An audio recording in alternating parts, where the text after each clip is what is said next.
Hello everyone, welcome back on came TV. बच्चों, previous lecture तक हमने प्रॉपर्टीज़ ऑफ पैरेललोग्राम के बारे में इंफॉर्मेशन ले ली। पैरेललोग्राम की प्रॉपर्टी क्या होती है उसके बारे में समझ लिया। अब हम थोड़ा सा दूसरे जो हमारे क्वाड्रिलेटरल थे उसकी प्रॉपर्टीज़ के बारे में जानते हैं। नॉर्मल सी प्रॉपर्टीज़ है, मेन तो पैरेललोग्राम के बारे में ही सब कुछ दिया हुआ था। अब आज हम अलग अलग जो भी दूसरे हमारे क्वाड्रिलेटरल थे उसके बारे में इंफॉर्मेशन लेते हैं। चलिए, सबसे पहले बात करते हैं रेक्टेंगल की, जो पैरेललोग्राम के साथ में सेम बैठ रहा था। ये चीज़ मैंने आपको जब पहला सेशन पढ़ाया तब हालांकि थोड़ी बहुत बताई थी, रेक्टेंगल के अंदर किस तरीके से होगा वो। देखिए, रेक्टेंगल जो होता है उसकी जो डायगोनल होती है, जैसे कि ये रेक्टेंगल है, clear, rectangle A B C D. तो रेक्टेंगल की जो सामने सामने की साइड होती है, अपोजिट साइड, वो सेम रहती है। दूसरी, उनका हर एक एंगल 90 का रहता है। तीसरी, उनकी डायगोनल इक्वल होती है। चौथा, उनकी डायगोनल एक दूसरे को बाइसेक्ट करती है। क्या करती है? एक दूसरे को बाइसेक्ट करती है।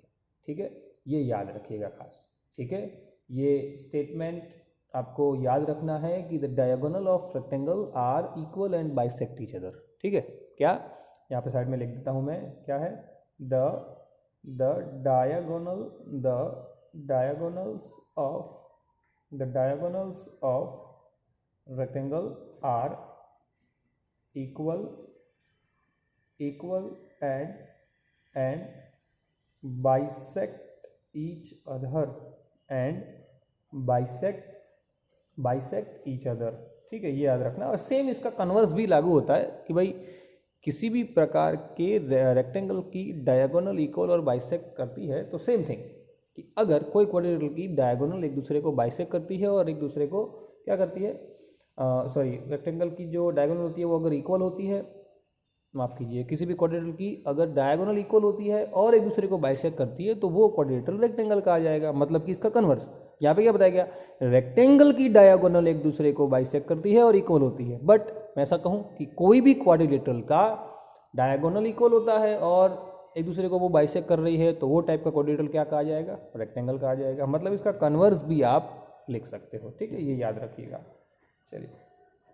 चलिए उसके बाद बात करते हैं, जैसे कि भाई रोम्बस जैसे स्क्वायर के साथ इक्वल बैठ रहा था, यहाँ पे भी क्या होता है, रोम्बस जो होता है उसके बारे में मैंने आपको बताया पहले सेशन में कि रोम्बस, जैसे कि मैंने रोम्बस ले लिया ABCD, तो रोम्बस की हर एक साइड क्या रहती है? सेम। क्या रहती है? पहली प्रॉपर्टी तो वो दोनों की हर एक साइड क्या रहती है? सेम।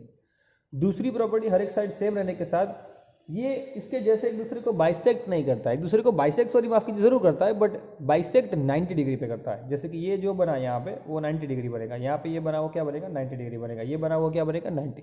ठीक है तो और ये बनेगा वो भी क्या बनेगा? 90। ठीक है, सो कहने का मतलब कि इनकी जो डायगोनल है वो एक दूसरे को बाइसेक्ट तो जरूर करती है, लेकिन बाइसेक्ट करने के साथ साथ 90 डिग्री एंगल भी बनाती है।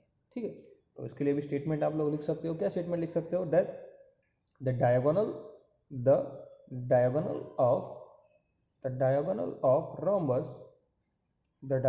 of rhombus bisect each other at right angle। ठीक है ना, एक दूसरे को बाइसेक्ट जरूर करती है बट क्या करती है? 90 डिग्री पे क्या करती है?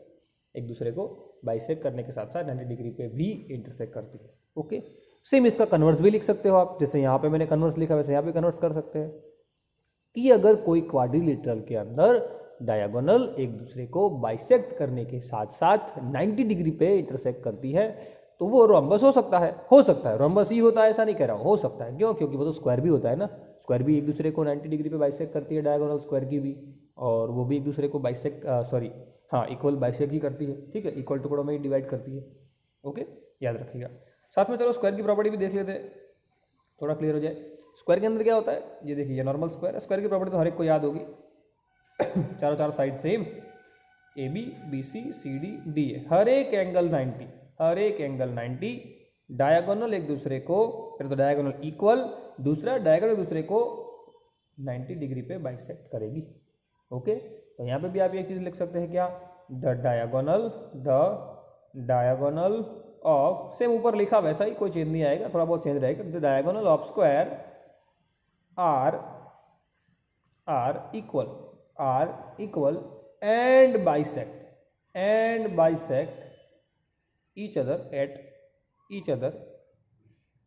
Eight right angle. सिर्फ क्या चेंज आया, रोम्बस और स्क्वायर, बाकी सब कुछ सेम हो गया। ठीक है, ओके। एक चेंज आया और यहाँ पे क्या होती है, इक्वल। यहाँ पे डायगोनल जो होती है वो इक्वल होती नहीं, देखो है ना, एक बड़ी एक छोटी, बस इतना सा चेंज समझो। ओके, यही चेंज समझना है बच्चों, यही चेंज जब आपके दिमाग में बैठना शुरू हो जाएंगे तब आपको ज्योमेट्री के अंदर कोई प्रॉब्लम नहीं रहेगा। ठीक है, ये चीज़ को समझना अच्छी तरीके से, क्योंकि बहुत काम की चीज़ें हैं, बहुत काम की प्रॉपर्टी भी है।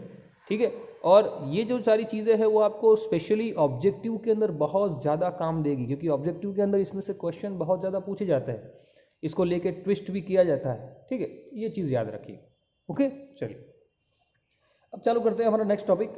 हमें अभी डायगोनल की प्रॉपर्टी पढ़नी है क्वाड्रिलेटरल की। जैसे हमने यहाँ पे डायगोनल अलग अलग प्रॉपर्टी पढ़ी ना डायगोनल की, देखिए यहाँ पे प्रॉपर्टी पढ़ी है, वैसे ही हमें क्वाड्रिलेटरल की अलग अलग डायगोनल वाली प्रॉपर्टी पढ़नी है अलग अलग के अंदर। जैसे मैंने यहाँ पे लिख दिया, वैसे मैं एक सिर्फ क्या कर देता हूँ, एक माफ़ कीजिए, एक लिस्ट बना देता हूँ, वो लिस्ट आप लोग याद रख दीजिए तो भी बहुत हो गया। ठीक है, 4 पॉइंट ही है कि टाइटल लगाइए पहले तो, properties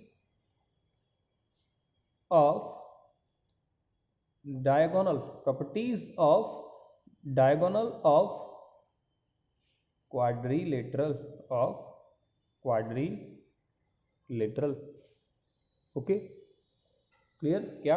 properties of diagonal of quadrilateral. चलिए फर्स्ट प्रॉपर्टी क्या कहती है, that the diagonal of parallelogram के बारे में पहले बात करेंगे, उसके बाद रोम्बस, उसके बाद रेक्टेंगल, उसके बाद स्क्वायर। ठीक है, चारों चार। चलिए सबसे पहले पैरेललोग्राम के बारे में मैंने आपको क्या बताया ऊपर, कि उसकी डायगोनल एक दूसरे को, सिर्फ डायगोनल के बारे में बात करेंगे तो उसकी डायगोनल एक दूसरे को क्या करती है, बाइसेक्ट करती है। सिंपल, क्या लिखेंगे, फर्स्ट जैसे लिखा स्टेटमेंट वही, द डायगोनल, देखो यार आप पूरा द डायगोनल वापस नहीं लिख रहा हूँ, चलो लिख देता हूँ, the diagonal of rectangle are equal and bisect each other, वही चीज स्क्वायर के लिए लिखो तो क्या बनेगी, द डायगोनल ऑफ रेक्टेंगल की जगह स्क्वायर लिखो तो क्या बनेगा, द डायगोनल, द रिकैप करवा रहा हूँ ये समझो, the diagonal of square are also equal and bisect each other, same, कोई चेंज नहीं, बाइसेक्ट ईच अदर, सिर्फ एक और आ जाएगा, एट राइट एंगल। यहाँ पे राइट एंगल पे नहीं होता, यहाँ पे राइट एंगल पे एक दूसरे को बाइसेक्ट करती है।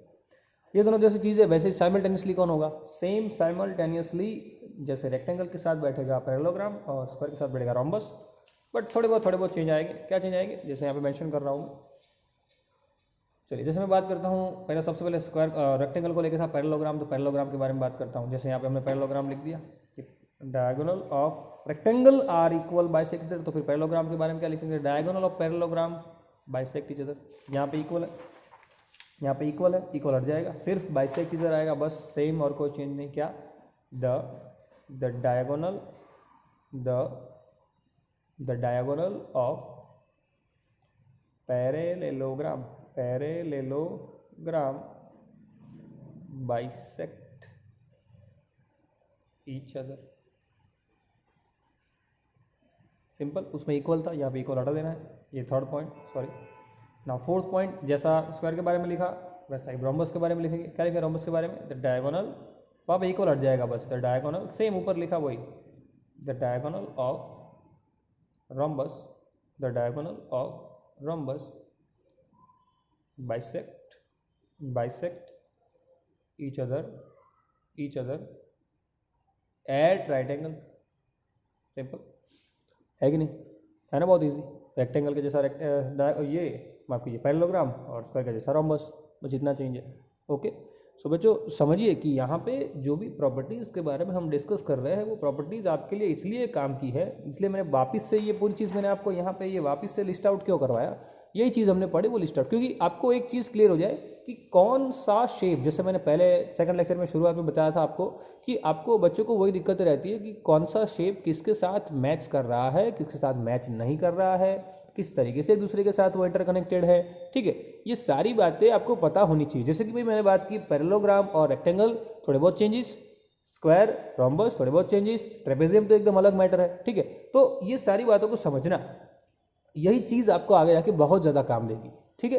तो आज जो प्रॉपर्टी पढ़े हो वो प्रॉपर्टीज़ को अच्छी तरीके से याद रखिएगा, क्योंकि पहले सेशन में हम जो प्रॉपर्टी पढ़े थे वो कॉमन प्रॉपर्टी थी हर एक के लिए, सेकंड सेशन के अंदर, सॉरी अब ये जो थर्ड सेशन पढ़ा वो थर्ड सेशन के अंदर हमने जो भी प्रॉपर्टीज पढ़ी वो जनरली बेसिस ऑन डायगोनल के बेसिस पे सारी प्रॉपर्टी पढ़े हैं।